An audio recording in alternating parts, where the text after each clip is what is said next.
talking about getting we have a government involved in fantasy football? We have, wait a second, we have $19 trillion in debt. We have people out of work. We have ISIS and Al-Qaeda attacking us. And we're talking about fantasy football? Can we stop? Welcome back to Another Thing. I'm Larry Menti, and that was New Jersey Governor Chris Christie, who, of course, is running for president, and at a recent presidential debate said, why should we care about fantasy football? And yet several states do. So we're going to talk about it anyway. Here with us is Stuart Moskovitz, who is an attorney, to talk about the legality of online fantasy betting. Is Chris Christie right? Should we care about it? He's absolutely correct. And the reason he's absolutely correct is I think it should be a state law. It shouldn't be federal law. And in some states, in fact, it is. The federal law, which applies to fantasy gambling, is the Unlawful Internet Gambling Act, Enforcement Act, which, unlike the prior gambling statute, the Professional and Amateur Sports Protection Act, does not preempt the states from doing what they need to do. So there are 6 states, none of them in this area. They're all west of the Mississippi. There are 6 states that still prohibit fantasy gambling.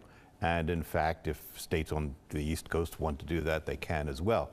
But given the circumstances we're in right now, we have very, very difficult foreign policy, very, very difficult threats coming from radical groups. There's so many things to talk about. Despite today's labor figures, I think our economy is not. All right, let me jump ahead. So he's right on the federal level. I get what you're saying. So on the federal level, he's right, but let's stick with the state level, for instance, because in Pennsylvania and New Jersey, there are casino owners, like in Nevada, where they just recently acted on this and said, no, you got to apply for a gaming license to do this.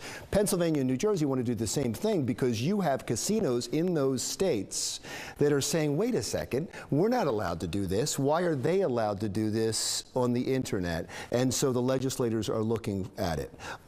Who's right in that battle? Right. You have a case that came down in New Jersey. It was the NCAA against Chris Christie, where basically they said you cannot do this. The NCAA is really the lobby that's going across the country trying to prevent gambling for obvious reasons. It taints the game. And Chris Christie has tried desperately to change that in New Jersey. They're trying to change things in Pennsylvania. There's a lot of things going on in both directions.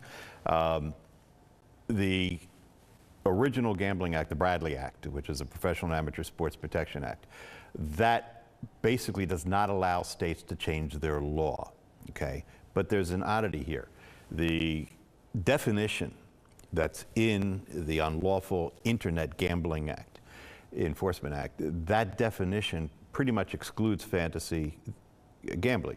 It actually has a provision that says fantasy gambling is not prohibited. What's interesting about what you just said, too, is that there are other players in this, very powerful players. The NFL is profiting from this. The NBA is invested in it. They've invested in one of the large sites. So pro sports, who have run away from gambling in the past, have sanctified fantasy sports as not being gambling, and I imagine it must be based on what you're talking about. Right. That statute has exclusions, where if you're dealing with entry fees, which are not considered to be wages. In fact, there's a case, Humphrey v. Viacom, where the court said that. It was in New Jersey, and the court said an entry fee is not a wager. And the criteria, I know everybody talks about skill versus luck. That's actually a criteria, but it's not the end of the ballgame. What's more important is that the fantasy leagues, where you pay your entry fee, they don't have an interest in the outcome. They get their entry fees. Under the statute, the awards must be announced in advance. They must be based not on the amount of money collected or the number of participants. They essentially have no interest in the outcome. And because they have no interest in the outcome, okay, that's the way it's written. Well, bookie has no interest in the outcome because he's taking his 10% no matter what. And well, he does. I'll tell you how the bookie has an outcome. Okay, go ahead. Okay. The bookie has an outcome because the bookie tries very, very hard to split the bets. That's his job, to split the bets. However, he's not always successful. And so he does have an interest in the outcome. If the bets go heavily to one side, he definitely has an interest in the outcome. And the payout is, in fact, based on the money that comes in. That's what changes the odds. Who's going to win in this? I believe that fantasy gambling is so ingrained now that, at least on the federal level, fantasy gambling is going to win. States may individually decide, as 6 states have, that they don't want it.